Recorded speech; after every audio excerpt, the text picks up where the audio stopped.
Hey, man. Hey, thanks for the call. What's going on? You sounded a little... Yeah, it's the band. Frankly, they're all over the place. The band? Yeah. But you guys are so good. You sounded so good on the first show. I appreciate that. It's not working. Could you maybe give us some pointers, help sort of get us in shape? You want me to do it? Yeah, absolutely. I trust you, man. I love music. Yeah, I really don't know a lot about music, but I know someone who does. Whoa! Be still my heart. Hide my eyes. Hide my eyes. I thought the Beatles broke up years ago, but there they are. They're right in front of me. I'm here to help you. I want to help. Okay? I know the music. Bless you. Thank you. Bless you. That was music. Professor Conductor, he seemed really nice. What did you think about him? He was a puppet. Now, lesson one. This one is free. What is the most important part about music? Space. Fun. Correct. Fun. Fun is the most important. No one said it, but you felt it. Let's have a spelling bee. Who can spell fun? You, mustache, big man. Big man, you spell fun for me. Yeah, it's easy. F-U-N. Ah. Oh, Desi, you inspired more music. Were you excited when Professor Conductor was impressed by your spelling? Yeah. I don't count people in. You count yourselves in, but not by talking. Go ahead. Listen to your hands. Yes. Yeah. Yeah. Stop. Mamma mia. That's a spicy hit. That's a spicy hit. You know, everyone, look down. Look down at my pants. Look at them. That is rock enthusiasm. Rock enthusiasm. Touch it. Who wants to touch my enthusiasm? Okay, I think that was good. Hey, Matt? What? What's up? At first, I liked Professor Conductor. I thought he was sweet and funny. And then he started to make me feel uncomfortable in my body. Like you were attracted to him? Hey, Matt? What? This is not necessary, and it's insane. Whoa, they sounded a lot better, Absolutely I think. crazy. Oh, what? Absolutely What are you crazy. talking about? What part? The whole thing. We're all over the place still. You're saying things like don't count. He That's said not, no. that was- You're saying things like don't count. That's not necessary. We just need something.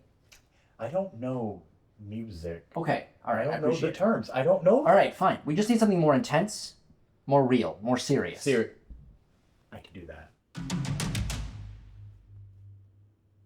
Hey, my name's Terrence Fletcher. I direct some of the best musicians in New York, meaning they're some of the best musicians in the world. That's not you, but that's all right. Let's start with Can Can. Little under tempo, okay? Jamal, just try your best. 2, 3, and.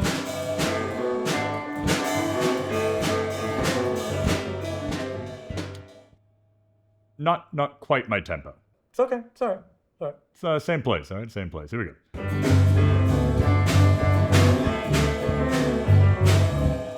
You're rushing. It's all right. Dragging just a hair. 2. Up. Wait for my cue. 2, 3, and.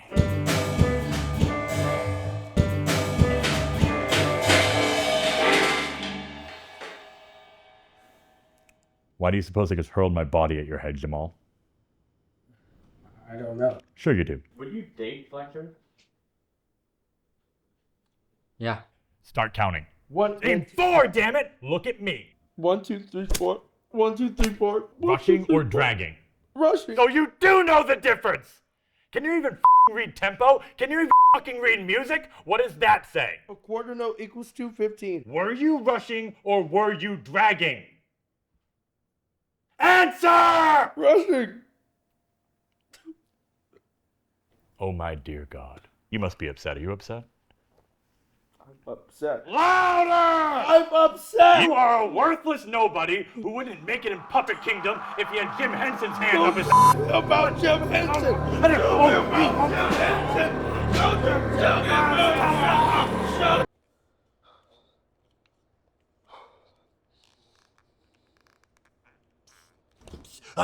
No, it is me. It is Professor Conductor.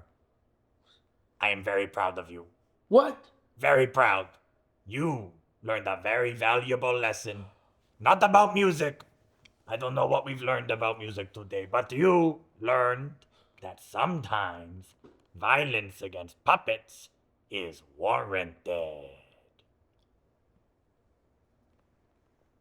Very valuable. You take that. What? You take that to the bank. You don't think that Professor Conductor gave some really great pointers? I think Professor Conductor was a hack and a fraud. I tried as hard as I could. I succeeded.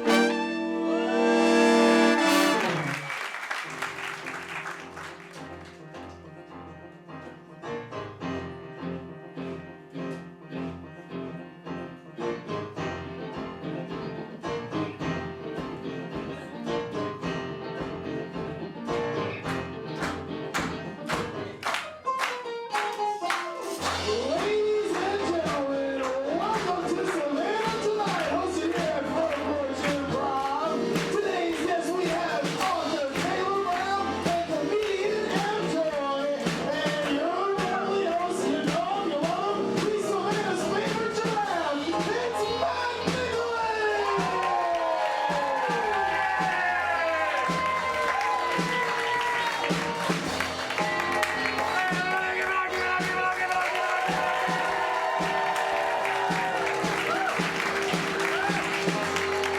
Oh, baby, give it up for the dime pieces! Oh, Nelly! Show 2, everybody. We weren't canceled! Take that, Mom. She told me it might not work out. But... Hey, Jamal. Hey, hi Matt. Sorry about what happened. It's okay. Mean puppets, man. Hey, I can't win. You can't. I feel badly about what happened. Because Jamal, I consider Jamal like I'm like your adoptive father in a way. Yeah, that's funny because I feel like your adopted son. Yeah, exactly. We have this very close relationship, so I was very angry when the puppets were abusing me. I was too. You got whiplash. You got whiplash. But it's tough for me because I don't have children of my own, which is probably a good thing. But I do have an amazing nephew who's killing it at life. He's absolutely crushing it, and he's really my idol. And I want my nephew to be my drinking buddy. I really do. If he lived in town, I would totally go out with my nephew. Because this is the thing, ladies love him. All right, he's saying unexpected things all the time. He's learning new things. The only problem is Luca is 2, which means I gotta wait something like 9 more years till I can drink it. But I'm really excited for when that happens, because here's the thing, having a nephew like Luca puts my life into perspective, because I accomplished no goals this summer.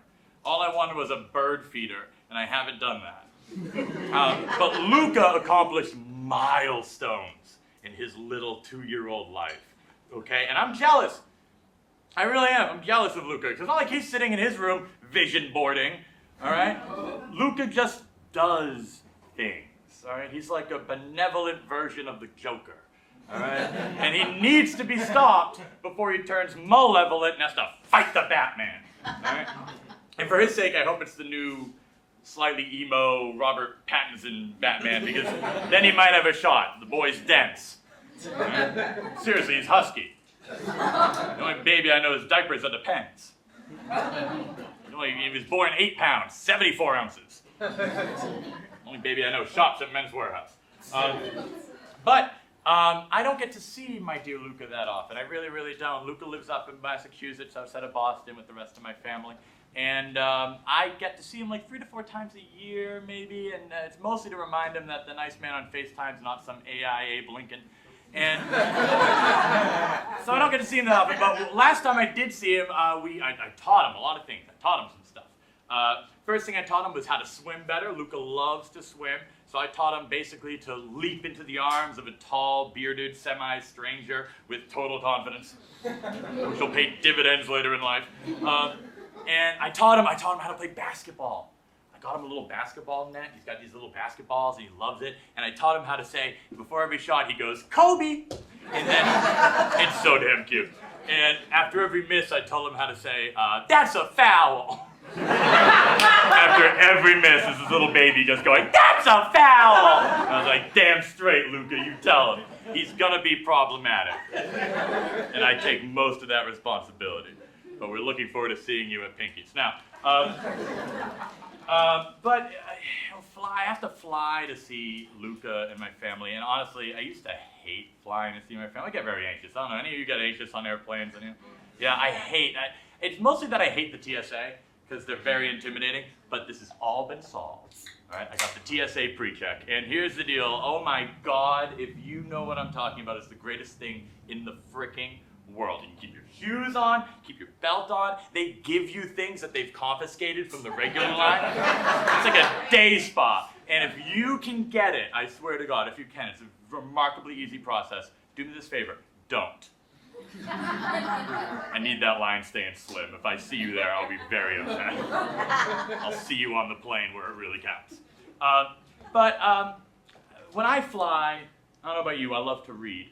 I love to read on a plane. And by read on a plane, I mean watch TV shows and movies on my iPad. Some of them are adaptations, it counts. So when I get on a plane, my iPad is loaded. I've got Netflix series, I got HBO movies, Max, and I've got like whole seasons of Say Yes to the Dress. Oh my God, it's one of my favorite shows on television. I love Say Yes to the Dress. I have two older sisters. I would have watched it without them. It's so perfect because you might be sitting next to your future wife. And I want her to know I know the options. I know them. I got my A-lines, my trumpets, my mermaids, lace. I know the terms.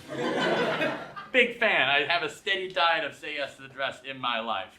And so, I get there, I get my stuff queued up, and it's, traveling's tough. Especially when you're watching shows. 'Cause I don't know if you've noticed this, but every non-network drama, like critically acclaimed, hard-hitting, Golden and Emmy Award-winning drama, will have at least one incredibly graphic sex scene in it. And that's a problem.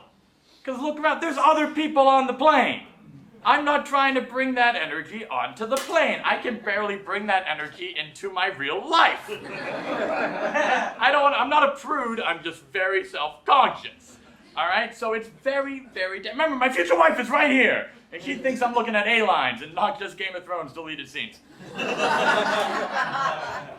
So I gotta be careful because planes, you're right next to everyone. Your life is their life, their life is your life. You're planning out your remake for the cast of Lost.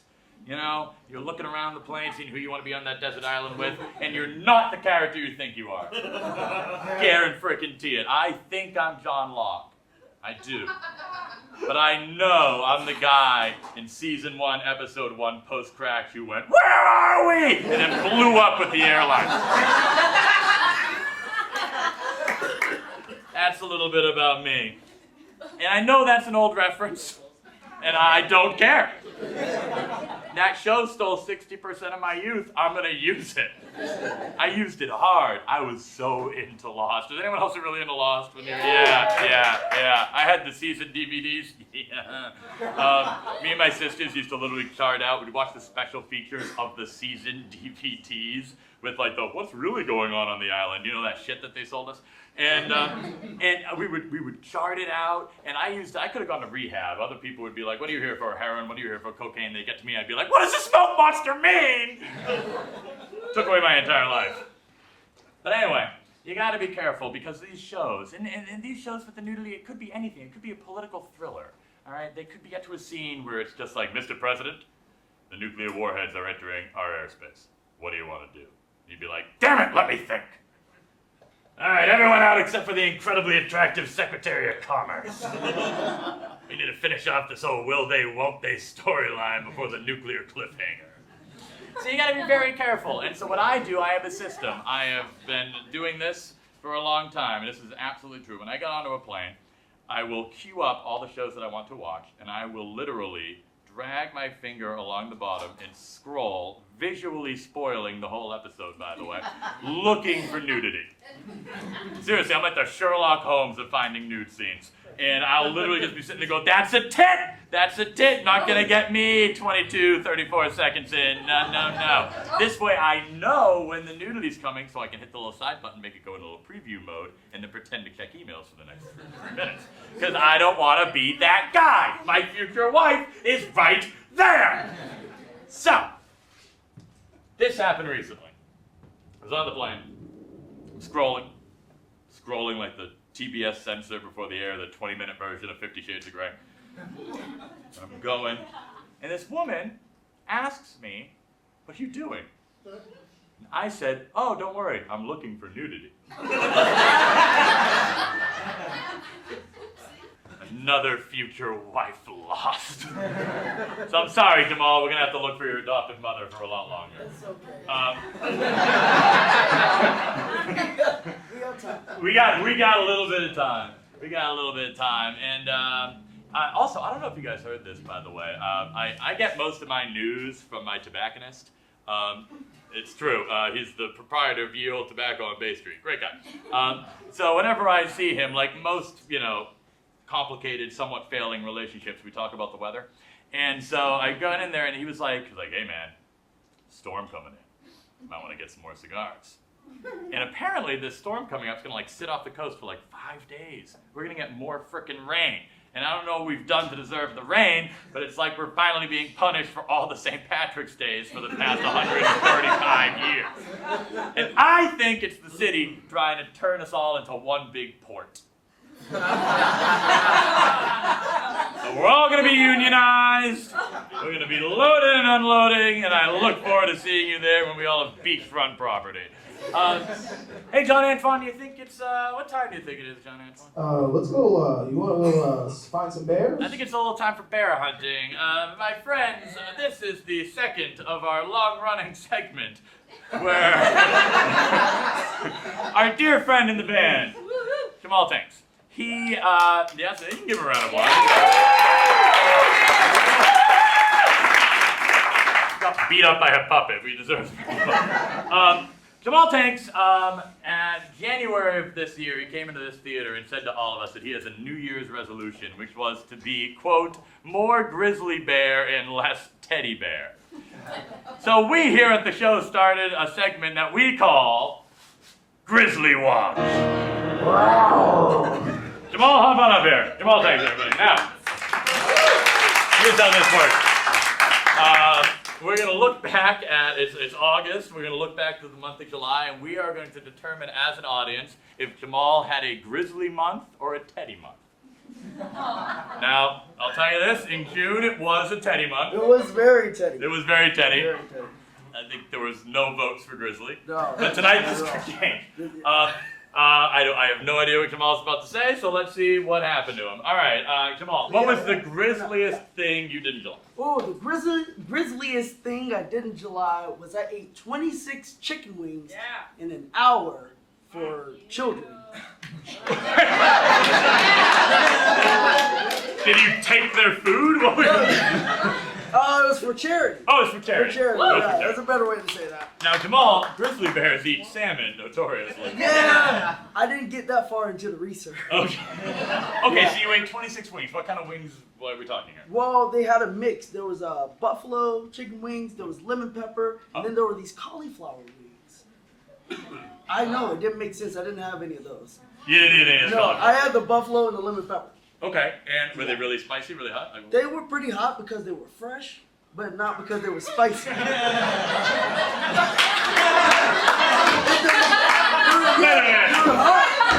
were hot like in my hands, but not hot in my mouth. They were hot in my hands. Yeah, okay. Because They were fresh out of the oven. Fresh out of the oven. Fresh out of the Hot in my hands, that made it harder to eat them. Sure. So, But no spice. no spice. Not Okay. to me at least. Okay, Yeah. because you're a grizzly. Because it was, there you go. Were these boneless or bone in? Bone in. Oh, Yeah, okay. all bone in. All right, that's pretty impressive. How many? 26? 26. Now, is this a contest? What was going on? It wasn't a contest, but a lot of us who teach with this Front Porch Acts, it's like a raising awareness for children with trauma. A lot of us instructors, we all got together at Mood Rights, restaurant and lounge. Yes. And we all But they ate- appreciate the lounge. Yeah. It was just a social event where we were all eating chicken wings to raise money for this program. Who ate the most wings?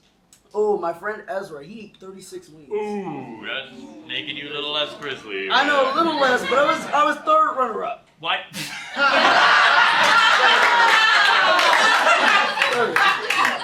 That means something. No, it doesn't. If you don't bronze, you still get a medal. Exactly, you get a medal. You still get a medal. Okay.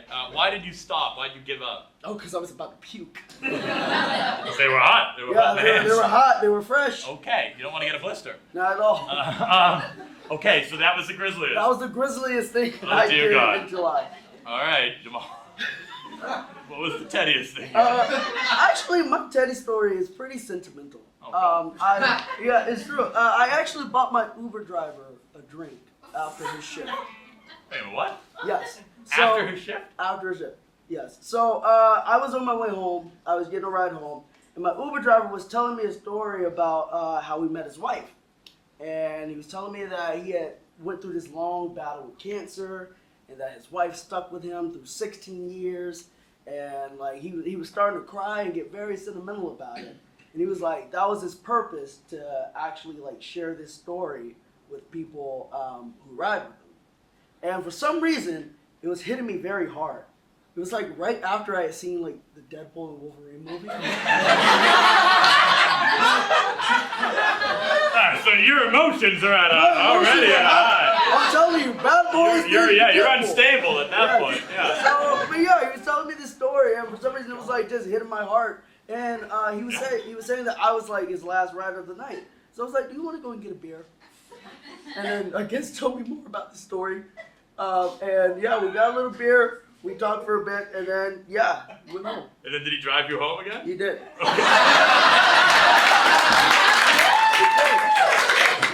He made you pay? That sounds like that could be grisly in itself. Yeah, right, yeah. All right, now drive me home. I was like, What's going on? I was like, we still got jobs to do. I also love that you went, hey, don't go home to your wife who just survived this. Come have a drink with me. Yeah, it's like that was my first instinct. So. Wow, Nice. where'd you go? I went to the Wayward My favorite bar. restaurant and lounge. Okay, that's quite lovely. Did he make you pay for the ride home? Yeah. All right, man. Yeah, I think so- it's time for a vote. I think it is time for a vote too. All right, ladies and gentlemen, here's what we thank you, Jamal. Jamal, remain up here while we determine your fate for the month of July. We will determine if he was a grizzly or a teddy. All right, now here we go. We're gonna vote by round of applause. So, who votes that he was a grizzly? All right. Who votes that he was a teddy?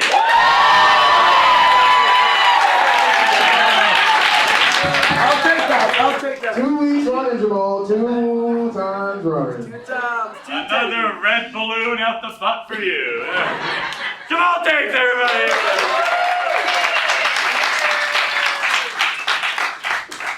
Jamal, I gotta say your teddy move was pretty grisly. That's actually kind of beautiful that you did that. Let's give Jamal another round. That's really beautiful. That's really beautiful. That's really quite beautiful. Well, folks, here's the deal. A lot of people, like my dear friend Jamal, we're all looking for love. And one of the biggest problems can be if you find yourself dating an Android user.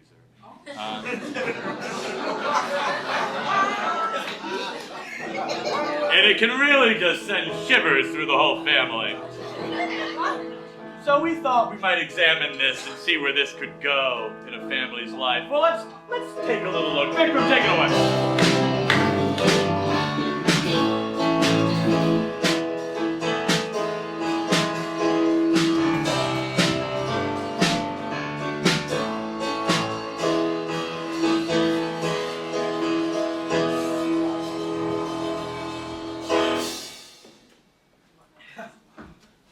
Hey, honey, back from another day at the paper mill. Oh, yeah, I can tell. Ah. It smells pretty bad today.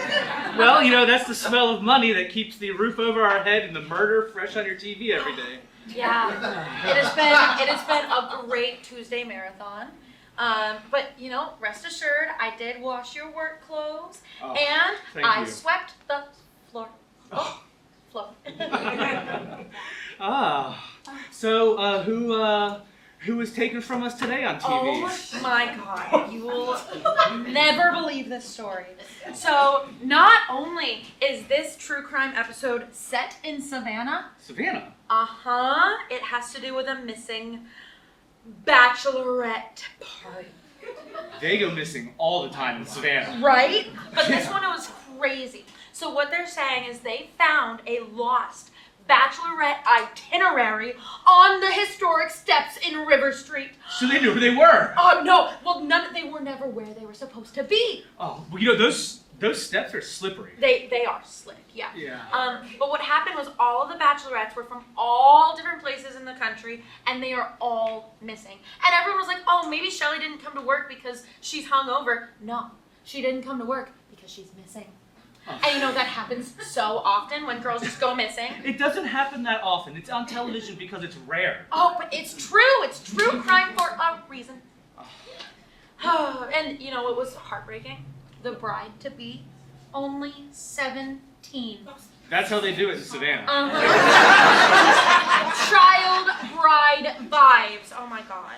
But, you know, I have not heard from our 17-year-old all day, have you? Cassidy, no. She left at like 9 this morning. Well, I'll send her a message in the Scarborough Family Superstar Chat TM. Oh, I love us. Siri, message Cassidy. Cassidy, it's Dad. I haven't heard from you in a while, so give me a call. Bye. God. She never answers the phone anymore. You know, there's something with these young kids and not taking phone calls. Like, she's so anxious. She made me make her dentist appointment for her. I haven't talked to her on the phone in 4 years. I know. Yeah. A little anxiety goes a long way. If that 17-year-old bride had anxiety, she wouldn't be walking like that on the cobblestones. Oh my gosh, she's hit. Oh, it was just your message. She didn't even answer you. Oh my god. Answer your father, please. Thank you. Love you. She'll answer me. She listens to you, yeah. You know, something terrifying about this is they think one of the bridesmaids was holding an umbrella on River Street and the wind lifted her up and plunged her in the river. This is not Mary Poppins. It could have happened, okay? It could have happened. God. Oh, there she is. Oh my goodness. Wait a minute. What? Wait a minute. My bubble went green. Ugh. Ugh. Ugh. That's a disgusting shade of green. Why is my bubble green?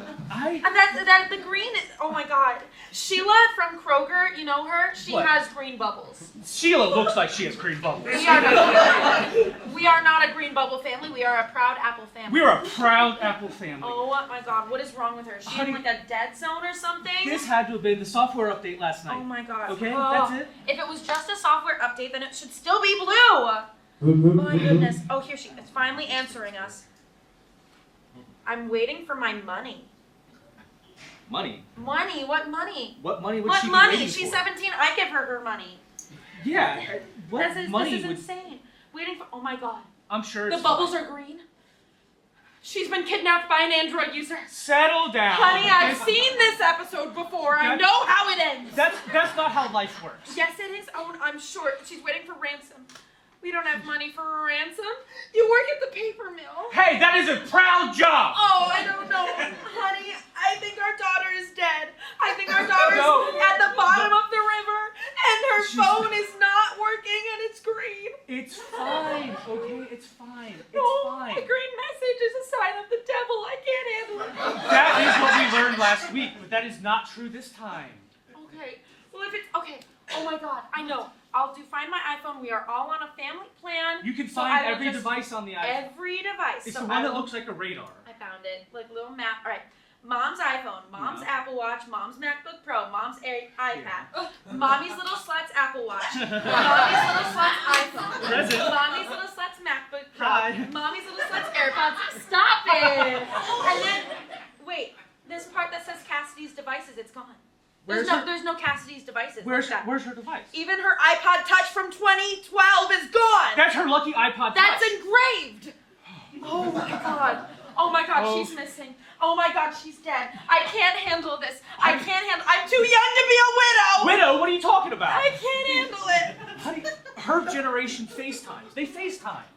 You want me to look the man that has my baby in the eyes? Honey, if she answers FaceTime. Okay, you're right. I'm sorry. There's I'm no freaking kidnapper. There's no nothing. She's fine. Just breathe. She will answer. She will answer our FaceTime call, okay? She'll do Here we that. go. Call, ready? Do our thing. Heart fingers.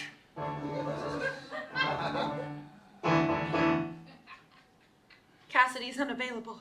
Unavailable. Cassidy's unavailable. She's Cassidy is never unavailable. She's never not done a FaceTime. Cassidy always answers my FaceTime. I'm her best friend. Call the CIA. Well, call the FBI. Call the PCP. Call the HOA. Don't call the HOA. I haven't mowed the lawn in a while. I have a lumbar condition. You know that. Our daughter is more important than your lawn care, honey. Okay, but I'm sure it's fine. I'm hyperventilating. It's okay. Just Our breathe. daughter's dead. The bubble is green and she's being held for ransom and she's not allowed to see us. This could potentially be bad. You're right. Yeah. See, I knew you're right. You are the love of my life for a You reason. can convince me of anything. Okay. Okay. I have seen, like I said, so many true crime, honey. They You do know that? really great lighting They in do. these shows. And you know what? You know what they always say? They need proof of life because Proof if we of don't life. have proof of life, they're going to look at us as suspects. Well, me as a suspect. Yeah. It's always the guy. It's always the guy. So I think we need to send a message. So, be stern but polite. Hello, Sir. sir. Please send a Yeah. photo Yeah. of Cassidy At your earliest convenience. at your earliest. Yeah. He's a busy guy. That's okay. Busy, yeah. Yeah. Convenience. Please. It's okay. It's okay if not. Yeah, we're flexible. Yeah. We're flexible. Send. Okay. Breathe exercise. Breathe with me. Squeeze my hand. It's like I'm going through labor again. Oh, no, not that again. Oh, it is. Oh my God, she answered. Oh my God, that is the most pixelated, unrecognizable, chopped up corpse of our 17-year-old I've ever seen. Oh, she weakened and Bernied us. Oh my God. Oh, it's so fuzzy. It's so unrecognizably her. I can't. Oh. She would never take a photo. Dad! Cassidy. Wait, What is going on? but the ransom. We didn't Venmo anyone money. You're alive? I'm alive! Oh my God. I was picking up my check from babysitting the Johnsons. But wait, but what about the green bubbles? I switched to Android. Why, God? Why? We're a proud Apple family.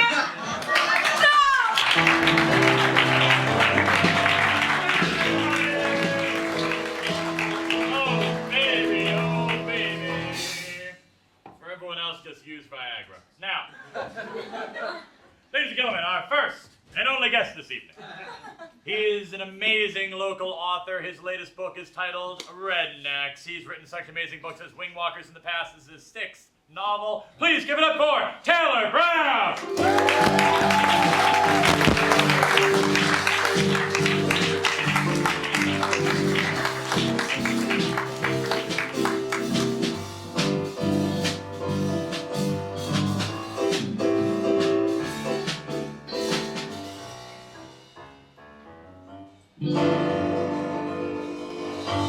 Do you like an iPad?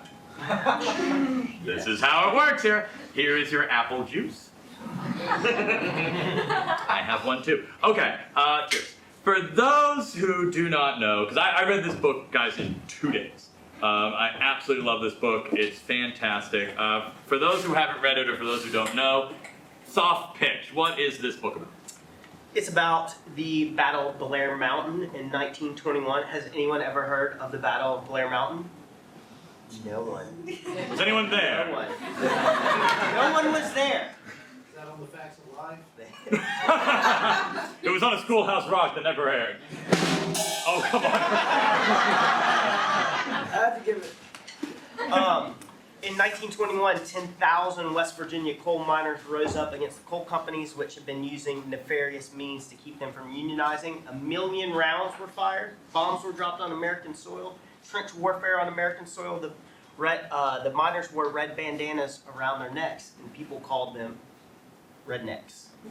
That's actually what scholars now say catapulted the term into common usage. Yeah, it's an amazing, amazing story. And I gotta say, the best part about this book, and if you're like me, readers out there, the chapters are like 3 to 4 pages long. They're wicked short chapters, and I commend you incredibly for this. And I remember when I first picked it up, I like flipped a few pages in. I was like, chapter 84. I was like, this is gonna be a nice read. Why did you do that for this? I think partly we do have shorter attention spans, and I think that it's like it tricks people into staying into the book. It tricked me. No, but the whole thing is amazing, and there are great characters in here. That opens with a quote from Mother Jones, which says, "I'm not a humanitarian, I'm a hellraiser." This is a woman in her middle 90s who's a main character in this book. Can you talk a little bit about, you did a lot of research for this, you went up to West Virginia. Talk about building this world, these characters, these people. Yeah, it's interesting. It all started because one of my very good buddies, and he's my closest freelance editor. He reads all my stuff long before my agent and before my editor. He is from Logan County, West Virginia, where all this happened. And it all started with him asking me, do you know where the word redneck comes from?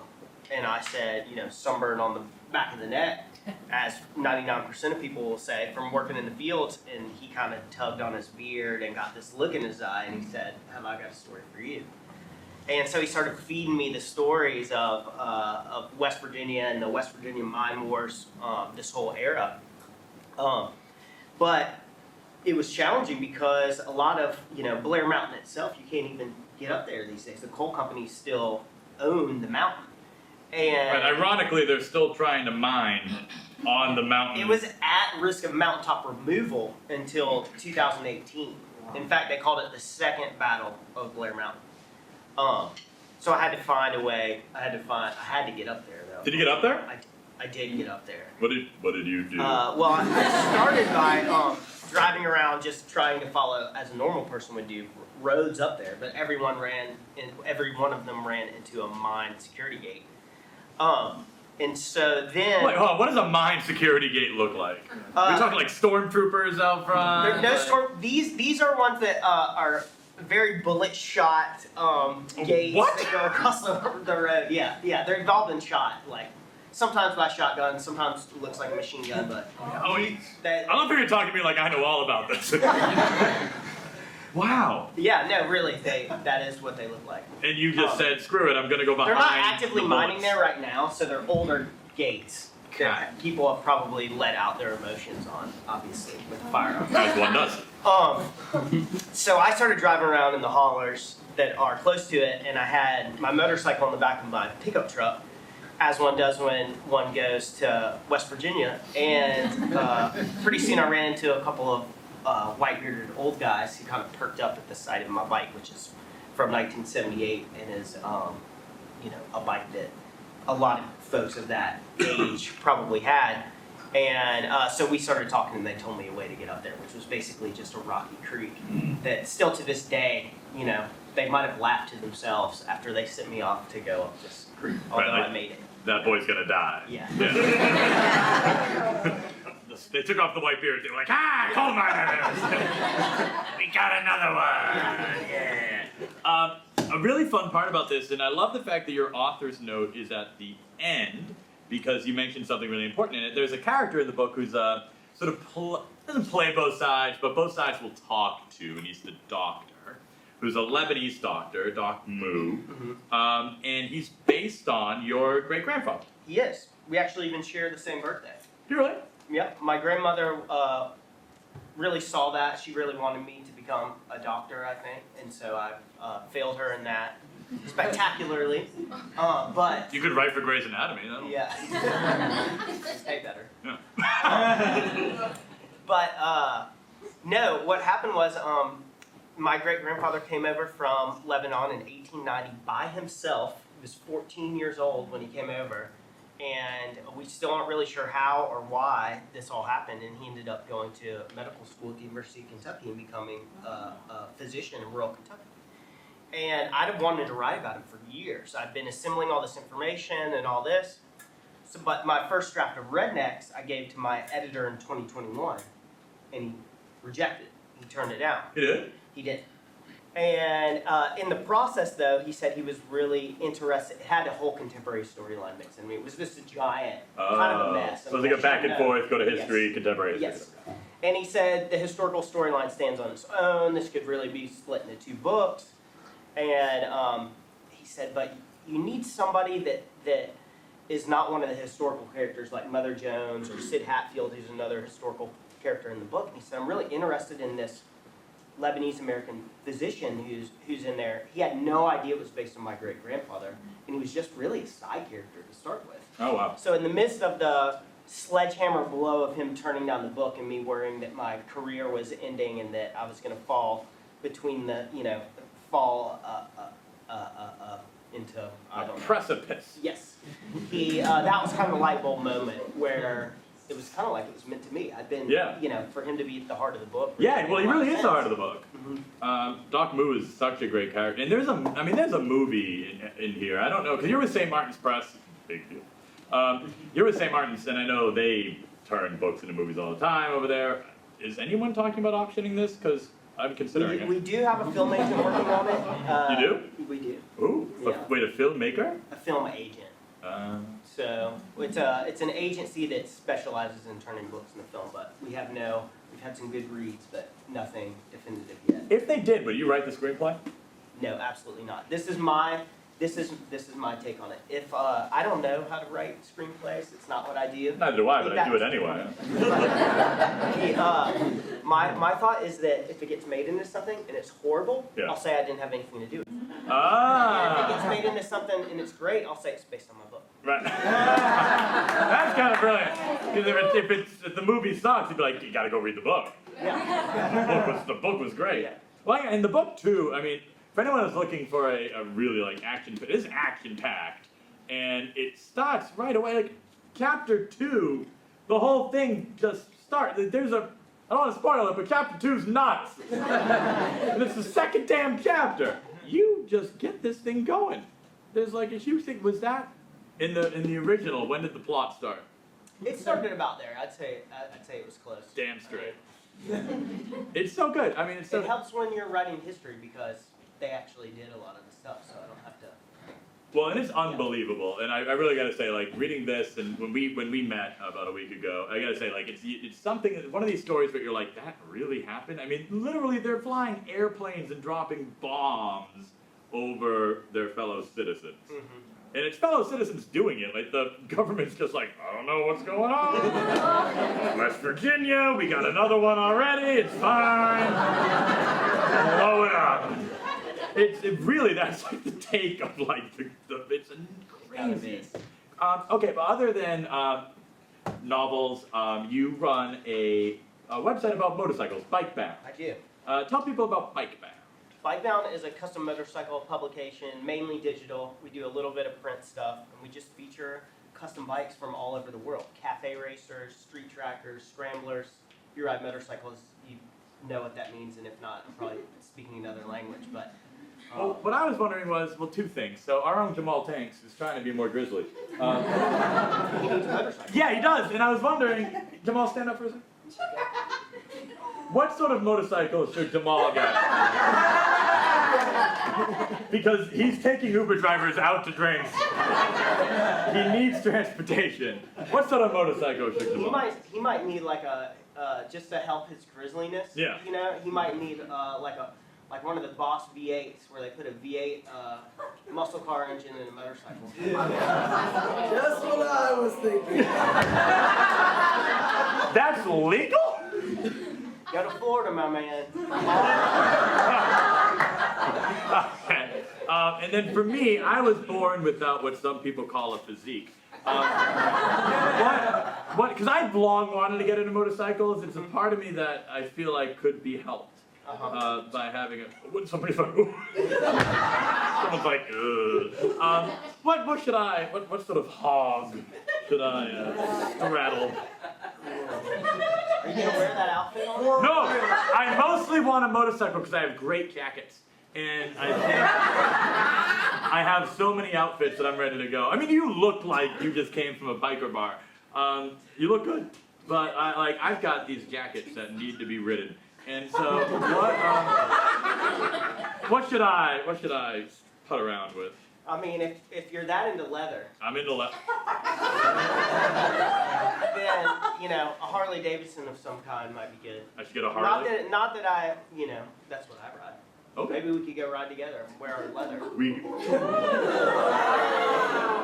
Speaking of your girlfriend,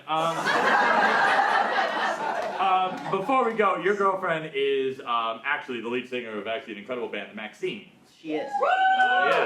And she just had a really fun run-in, actually. I want to give their band a plug. She did. Their band is called the Maxines. It's an all-female rock band. And last night they were playing at El Rocco last night, and AJ noticed Lizzie Hale of Hailstorm on the sidewalk, and went to go meet her, and thought she was just hanging out in Savannah, but it turns out that Lizzie Hale was on her way to Charlotte for a gig and wanted to stop and see the Maxines.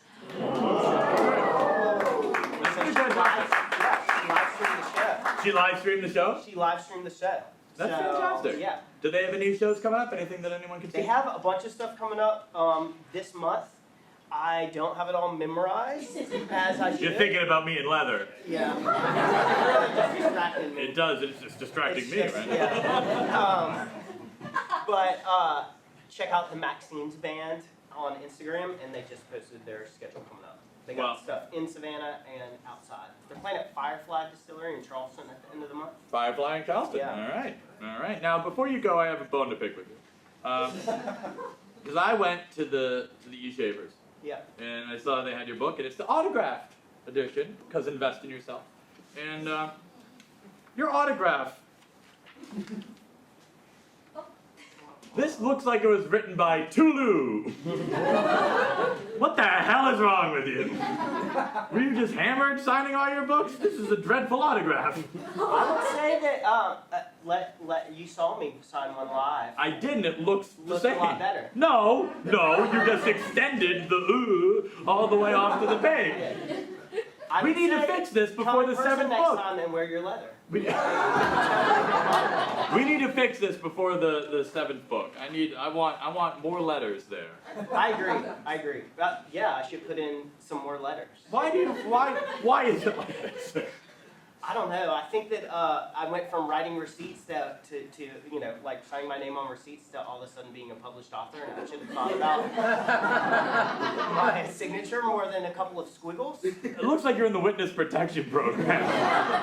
Maybe I am. Oh, that explains the whole West Virginia, Florida lifestyle. All right. Well, everyone, seriously, this is an amazing book. I really highly recommend it. You should go to E-Shavers, get the autograph copy, compare the autograph to mine, and seriously, thank you so much for being here. And when can we read your next book? 2026. 2026? Well, if the show's still on, we'll have you back. All right. Love you so much. Thank you for being here. Have a round, everybody!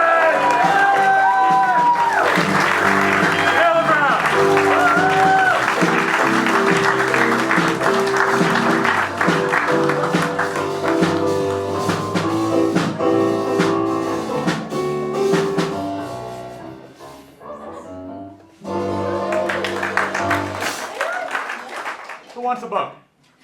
There you are, darling. All right. Ladies and gentlemen, to take us on home, we have an incredible stand-up comedian for you tonight. She hosts the open mic at El Rocco, where the Maxines played, El Rocco Restaurant and Lounge, I'm assuming. And every Monday night, but we've got her here. Give it up for Emjoy!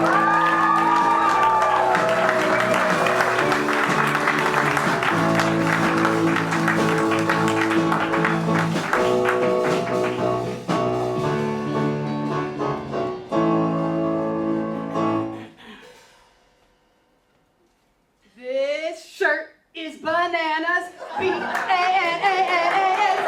This shirt is bananas. B-A-N-A-N-A-S. Yeah! Give it up for yourselves. We need more songs that teach kids how to spell.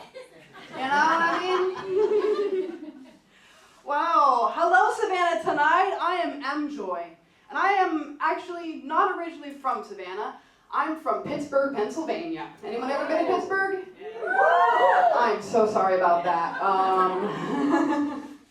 But it's cool. I moved down here and I got myself a real good job, something real prestigious, you know? I'm working at the Publix Deli. Let me tell you what, Publix is a great place to work, okay? You tell them I told you that. No, really though, that deli, it might be a little too good, okay? I have put on about 20 pounds since starting my job at the Publix Deli. That is true, okay? These hips do not lie. They just scream, pop subs! Oh, I am addicted, and it is a problem, okay? And it's cool working in the deli. I just never thought that I would be getting paid to handle other people's meat. You know, I don't know if you can tell by just looking at me, but I do appreciate the female form. Yes, I am bisexual, but I only recently came out, and it was not easy. No, let me tell you, having to tell your friends and family that you want to start dating men?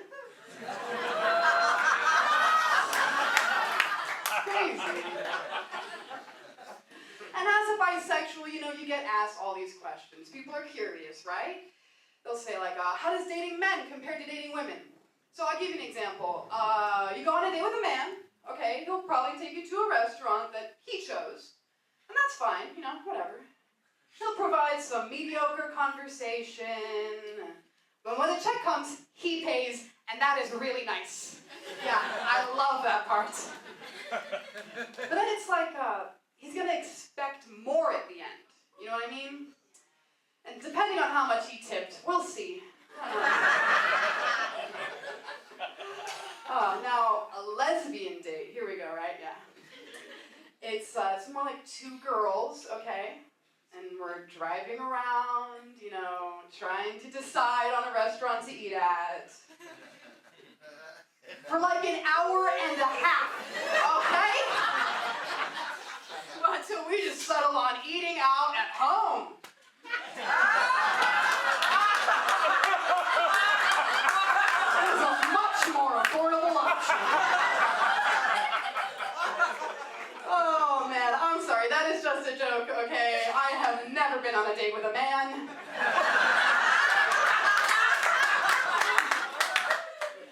But I want to, okay? And I know what you're asking. Why? I am single, you know, and I want to get a boyfriend, but it's like, I know, how I dress, you'd think I'd be beating him off with a softball bat. No, the backwards hat has not attracted the straight male gaze. Barely even attracting the gays. But I want to get a boyfriend, okay? Because I want to start, like, exploring my femininity, you know, dressing more feminine. But I do not want to carry a purse, okay? There are some very nice ones out there. They are just not for me, all right? And as we all know, women's pockets are the real jokes here, all right? Yes. You can barely fit a dime in those things. Meanwhile, men's pockets, they're like pocket dimensions, okay? They just keep going and going and going. And that's not even enough for them. They want more pockets, they get more pockets. Give them cargo pants. I just can't get enough. Oh, man. Why do you think women get so excited about the pockets in their dresses? Let's get a little male empowerment. Oh my God, all that is to say is that I'm looking for a man with deep pockets. So if you know any, please come see me after the show. I'm Emjoy. I'll be in the bathroom, the one eating the pub sub.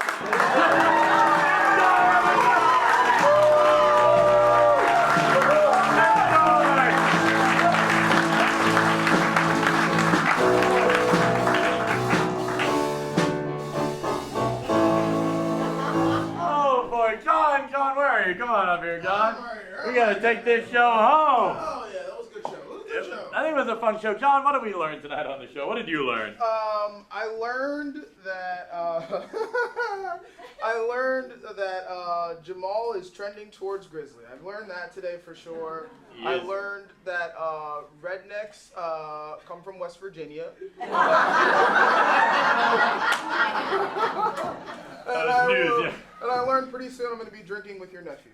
So yeah. Yeah, and won't we all? And I look forward to it. I learned that most of the traffic in this town is apparently lesbians looking for restaurants. Oh yeah. Ladies and gentlemen, that's been Savannah tonight. We love you. Enjoy.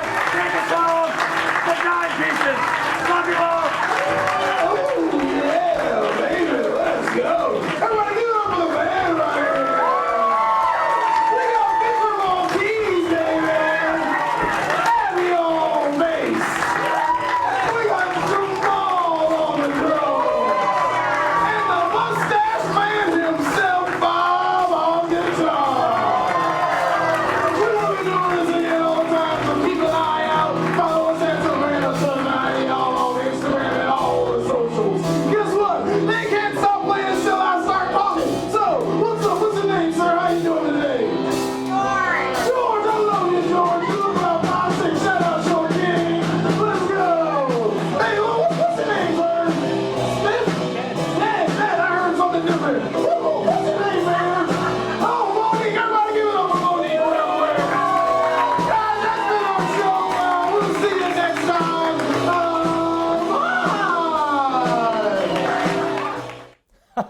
Wasn't that enlightening? You know, you should like, comment, and subscribe if you want to see more of this. And if you don't, do it anyway.